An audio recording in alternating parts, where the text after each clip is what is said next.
Olá, pessoal. Espero que esteja tudo bem com vocês. Meu nome é Jane e o Daniel também está aqui comigo nessa apresentação. Nós somos alunos de doutorado do professor Edeni e nós estamos aqui introduzindo a playlist 20 sobre resíduos de equipamentos elétricos e eletrônicos. O Daniel, ele vai contextualizar, né, esse assunto aí dos resíduos eletrônicos, vai falar um pouquinho para vocês o que são esses resíduos, né, como eles estão abordados aí nos dias de hoje. E depois, no final, eu vou mostrar o cronograma dos próximos vídeos que vão ser abordados nessa playlist. Espero que vocês gostem e fiquem aí com a gente. Olá a todos, Jenny, muito obrigado pela apresentação. Então, sejam todos muito bem-vindos a essa nova playlist do canal do professor Edeni. Então, como a Jenny disse, inicialmente eu vou só introduzir o assunto sobre os resíduos eletrônicos e depois, no final, a gente vai aí abrir e falar quais serão os próximos vídeos que vêm em sequência desse vídeo introdutório. Então, inicialmente, falando sobre o que é o resíduo eletrônico, ou em inglês, né, o termo e-waste. Esse termo, ele é frequentemente usado para descrever os eletrônicos, né, os equipamentos que estão próximos do seu fim de vida útil, da sua vida útil. E depois disso, esses materiais, eles são descartados, doados, ou dados para uma recicladora sem intenção de reutilização, né, sem intenção de reuso. Então, esse material, assim que ele é descartado, como, por exemplo, para uma recicladora, igual aqui nessa figura aqui, se a gente estiver falando, por exemplo, de um centro urbano, onde esse resíduo ele é gerado, e se ele for doado para uma recicladora, por exemplo, essa recicladora ela vai tratar esse material, né, de uma forma correta, como, por exemplo, a reciclagem desse material para recuperação de matéria-prima, para recuperação de componentes, né, desses resíduos eletrônicos, ou até mesmo se esse equipamento ainda tiver numa forma de uso, consertar esses materiais, né, esses equipamentos, e colocar no mercado novamente. Então, assim que esse material é gerado, esse resíduo é gerado, ele pode ser corretamente tratado, né, e recuperado. Ou o que ocorre, né, frequentemente, e principalmente na maioria dos países aí no mundo, onde a gente não tem um manejo correto desse material, onde a gente não tem nenhuma regulamentação para esse resíduo que é gerado, ele é disposto no lixo comum, né, junto com os demais resíduos sólidos, e esse material, né, ele acaba indo para aterros sanitários comuns ou incinerado, o que acaba contaminando o meio ambiente de alguma forma. Ou o que ocorre também, aqui, comparando aqui com essa questão do manejo, é que esse material ele pode ser transportado, ele pode ser exportado, trocado para um outro país, onde esse material será reciclado ou terá um outro destino que não pode ser o mais correto deles. Isso ocorre muito com a China, por exemplo, que acaba recebendo esses materiais para fazer esse tratamento. Então, o lixo eletrônico, ele é, de fato, muito complexo, a gente tem uma composição muito, muito rica, né, de materiais. Então, aqui eu mostro nessa figura também como esses materiais eles são classificados, como, por exemplo, equipamentos de troca de temperatura, telas, lâmpadas, equipamentos grandes, equipamentos pequenos, equipamentos da tecnologia de informação, onde essas classes, né, elas são geradas a partir do tamanho desses materiais, a partir da composição química deles, a partir da funcionalidade desses equipamentos eletroeletrônicos. A questão de produção, né, do lixo eletrônico vem principalmente da questão dos avanços tecnológicos, aí, principalmente nas últimas 2 décadas, onde a gente teve um avanço muito grande na questão de produção, né, em desenvolvimento de equipamentos eletroeletrônicos. Então, isso está totalmente correlacionado com a questão do alto consumo desses equipamentos eletrônicos, que eles trazem para a gente uma questão de funcionalidade no dia a dia, um conforto em vários sentidos, e não só a questão de consumo está relacionado a isso, mas também a questão de frequente renovação, né, desses produtos, e a gente querer sempre adquirir algo que seja mais tecnológico, que tenha uma funcionalidade melhor no dia a dia. Então, isso também está relacionado com a questão desse consumo, onde esses equipamentos também, esses dispositivos, eles se tornam cada vez mais acessíveis, né, com o passar do tempo, e ainda a questão do consumo e a questão da geração do resíduo eletrônico está relacionado à questão das pessoas terem mais de um dispositivo, né, a gente tem aí um celular, ou até 2, tem tablet, tem laptop, desktop, máquina de fotografar e assim por diante. Então, a questão do resíduo eletrônico hoje caracteriza como um dos resíduos sólidos, né, que mais crescem a produção com o passar dos anos. Então, aqui nessa tabela a gente consegue ver a produção mundial de resíduo eletrônico, onde a gente tem aqui esses dados, né, anuais, aqui a partir de 2014 até valores aqui, previsões para 2030, onde a gente consegue ver a quantidade de resíduo eletrônico gerada em milhões de toneladas métricas, um crescimento bem significativo com o passar desses anos, onde aqui em 2020 estima-se que esse valor chega a 55,5 milhões de toneladas métricas e que em 10 anos esse valor chega a cerca de 75 milhões de toneladas. Então a gente vê que esse resíduo ele cresce de forma exponencial, né, com o passar dos anos, e ainda isso está totalmente relacionado com o crescimento da população também, onde esses valores tendem a ir aumentando.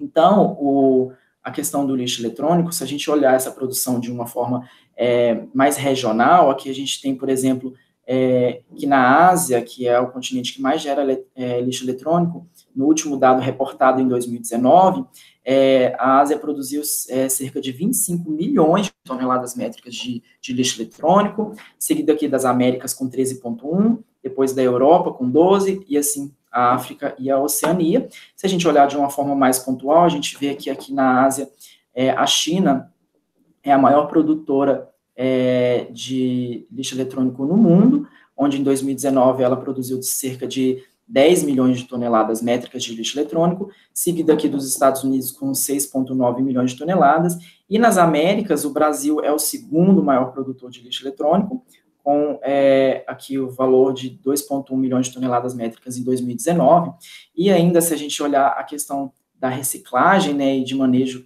desse material, a gente vê que essas taxas ainda são extremamente baixas. A gente, para algumas situações aqui, igual, por exemplo, nas Américas, não chega nem a 10%, e destacando aqui, de uma forma talvez mais drástica, a questão da Europa, porque na Europa tem muitas legislações e regulamentações na maioria dos países, e esses índices não chegam a 50% de reciclagem, por exemplo. Então, a gente vê que ainda tem um grande problema relacionado ao manejo desses resíduos eletrônicos que são gerados de uma forma mundial.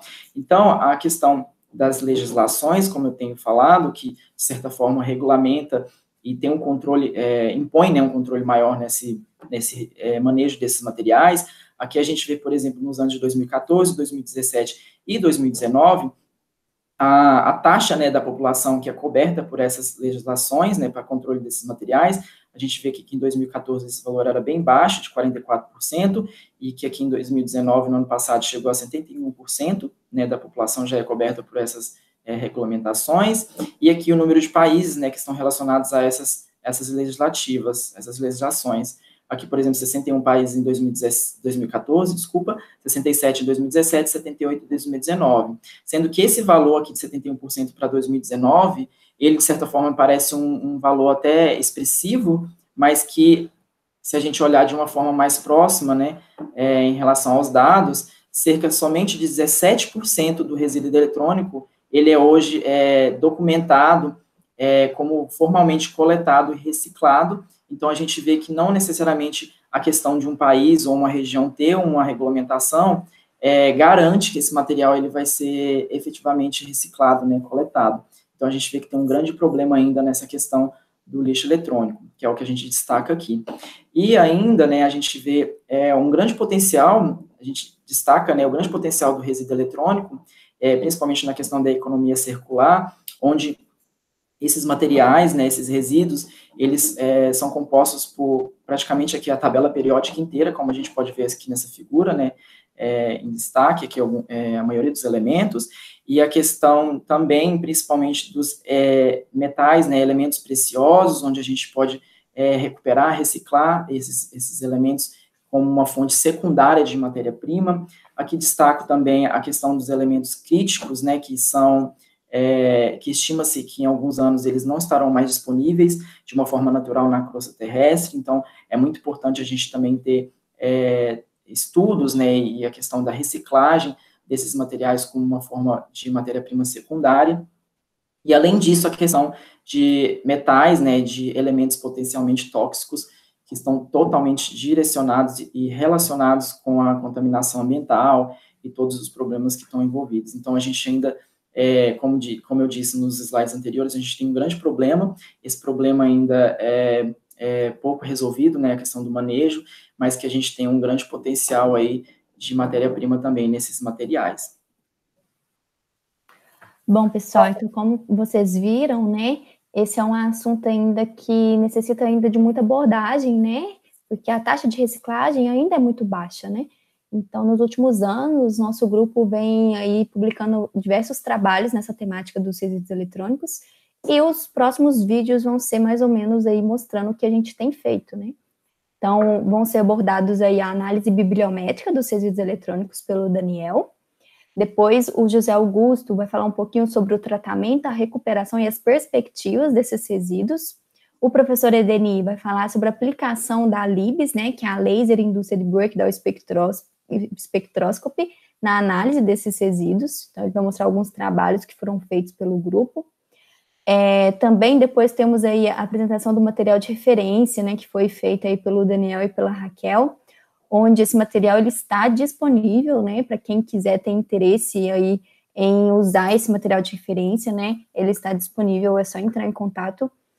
E também, depois, finalizando com os desafios da calibração, né, esse tipo de amostra é uma amostra bem complexa, né, como o Daniel mencionou, tem uma composição muito rica, né, de elementos químicos.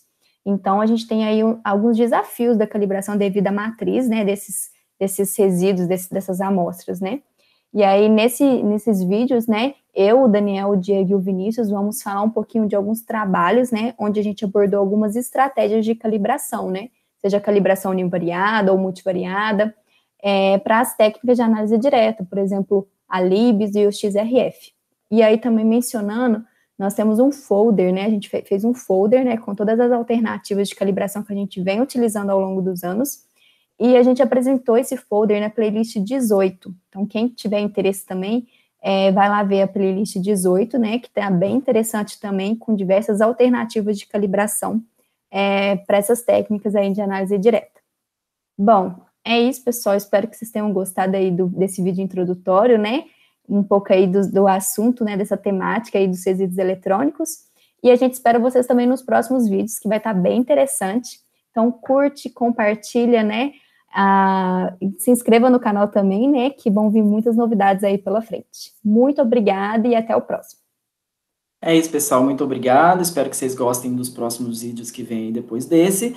E, como a Jenny disse, curte o vídeo, comenta, para incentivar a gente a continuar gravando esse tipo de conteúdo para vocês. Até os próximos vídeos, então, gente. Espero que vocês gostem. Tchau!